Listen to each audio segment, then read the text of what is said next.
सर्वप्रथम उपस्थित हमारी इस सभागार की शुरुआत करता आदरणीय हमारे रंजन सर जी और हमारी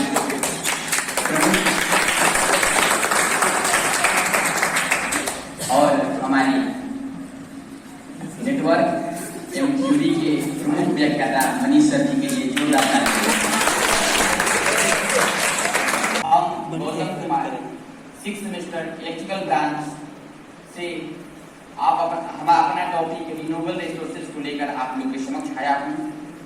तो आप लोगों को बहुत बहुत धन्यवाद जो आप लोगों ने हमको ऐसे टॉपिक का सुझाव दिया और हम प्रमुखता रूप से अपने उन साथियों को धन्यवाद देना चाहूँगा कि इस टॉपिक को सिलेक्ट करने में हमें मदद पहुँचाया। बहुत बहुत धन्यवाद। सबसे पहले अपना टॉपिक का नाम स्रोत के बारे में बताने जा रहा हूँ।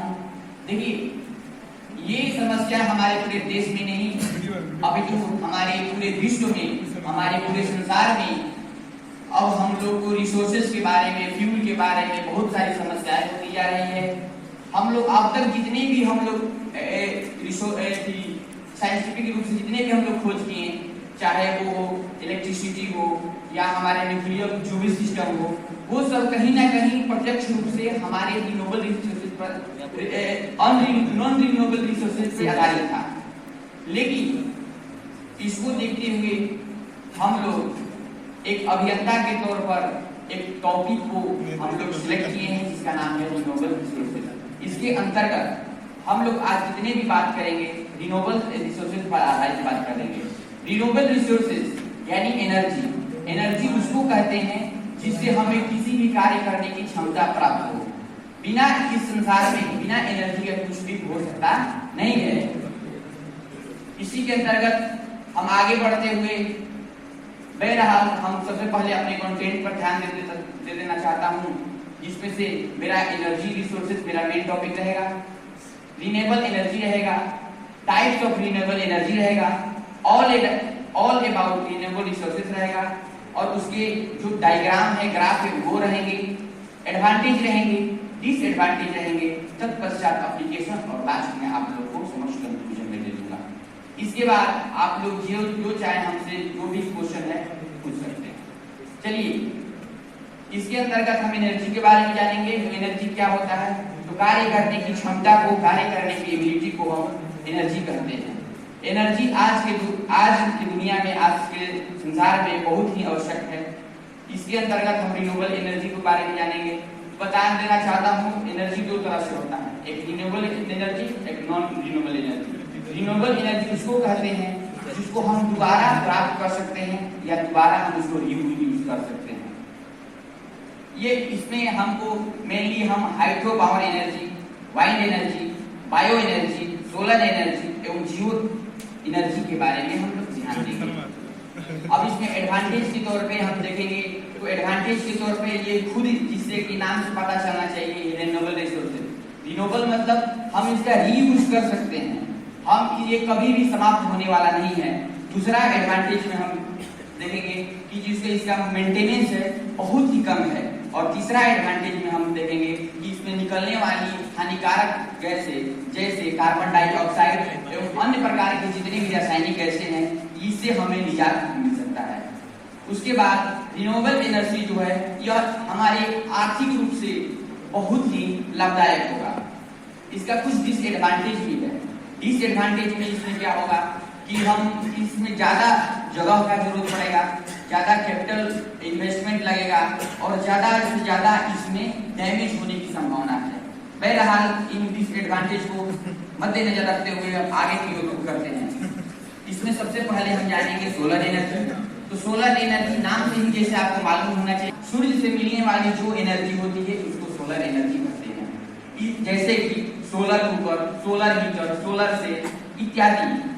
अब इसके बाद हम जानेंगे सोलर एनर्जी। तो सोलर एनर्जी के लिए सर्वप्रथम हम बहुत सारे जगहों पे अपना ये सोलर पैनल इंस्टॉल करेंगे, उसको हम उपयोग में लाएंगे और उस पर तेज पड़ने वाले प्रकाश को हम किसी न किसी स्टोर रूम में उसको ये स्टोर करके और तत्पश्चात हम इसको कन्वर्ट करके आगे की ओर यूज करने के लिए भेजेंगे।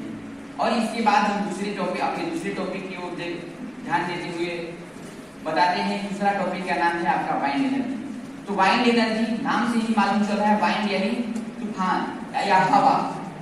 तत्पश्चात हवा से प्राप्त होने वाली जितने भी एनर्जी को हम लोग वाइंड एनर्जी कहते हैं। जैसे आपका ये हमारे तक जितने भी तटीय क्षेत्र है उसमें भी भारत सरकार हमारे ये कार्य को मतलब प्रमुखता दी है।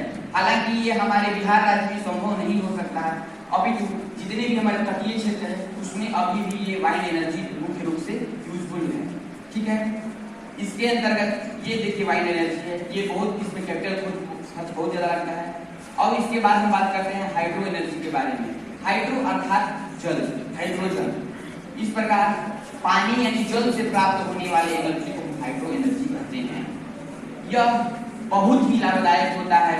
बहुत अब तक न जाने कितने हम लोग को देश से नदियां बह रही है, ये तालाब चल रहे हैं, लेकिन आज तक हम लोग मैनुअली रूप से उसका अच्छा से इस्तेमाल नहीं कर पा रहे हैं। उसमें सबसे अच्छा लाभकारी आपका रामबाण होगा हाइड्रो पावर एनर्जी। इसमें क्या होगा कि बड़े बड़े कैपिटल खर्च लगा करके हम हाइड्रो पावर प्लांट को स्टेबल करेंगे, उस पर पानी तेज धारा गिरेगी और टरबाइन नचेगा और नचने के बाद हमको एनर्जी मुख्य रूप से प्राप्त होगी।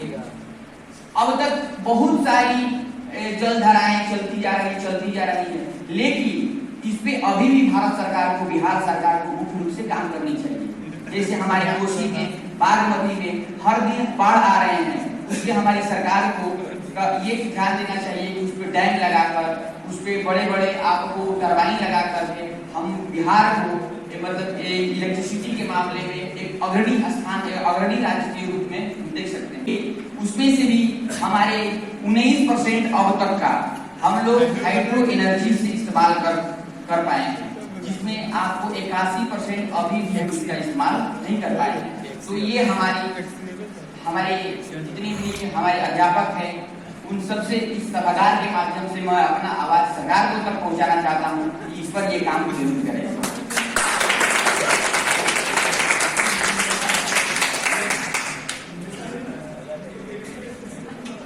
देखिए, इसके बाद आगे रुक करते हुए हम अपने तृतीय टॉपिक पे चलते हैं, जिसका नाम है बायोगैस या बायोफ्यूल। बायो अर्थात वायुमंडल में जितने भी हमारे मतलब ये वेस्ट पदार्थ है या जितने भी हमारे खराब सब्सटेंस है उससे मिला करके बनने वाले गैस को बायोगैस कहते हैं। इसके लिए आपको अच्छे से ये इंडस्ट्री एस्टैब्लिश करना पड़ेगा। और इसके बाद हम बात करते हैं जियोथर्मल एनर्जी। जियोथर्मल एनर्जी, जियो मतलब भूगर्भ यानी भूमि, अर्थात भूमि से निकलने वाले जितने भी हमारे उष्मा है या हमारा हीट है उससे प्राप्त की गई एनर्जी को हम जियोथर्मल एनर्जी के बारे में जानते हैं। इस एनर्जी से हम ग्राउंड की जितने भी है एनर्जी को ऑब्जर्व करके उसको हम संग्रहित करके हम इलेक्ट्रिसिटी के रूप में हम इसको प्रोड्यूस कर सकते हैं। सर भूमि में से क्या नहीं सर, वो आप और इसका कुछ उपयोग भी है। और इसमें सबसे पहले जियोथर्मल एनर्जी जो है बहुत सारे सेक्टरों में इसका उपयोग होते जा रहा है इलेक्ट्रिसिटी प्रोड्यूस करने के लिए। अब इस पे हम अभी तक आएंगे रूप से देखें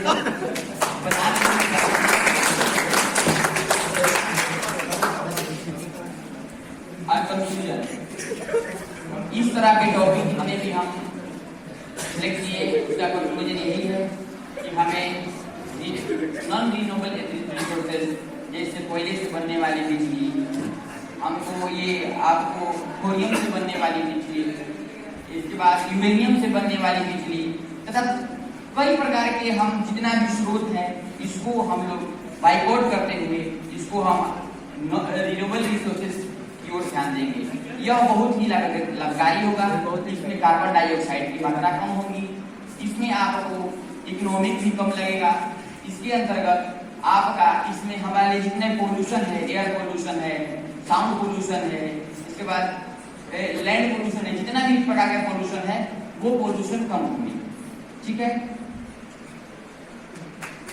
थैंक यू। किसी को कोई क्वेश्चन पूछना हो पूछ सकता है। उपस्थित हमारे माननीय आदरणीय परम पूज्य रंजन सर जी और मनीष सर जी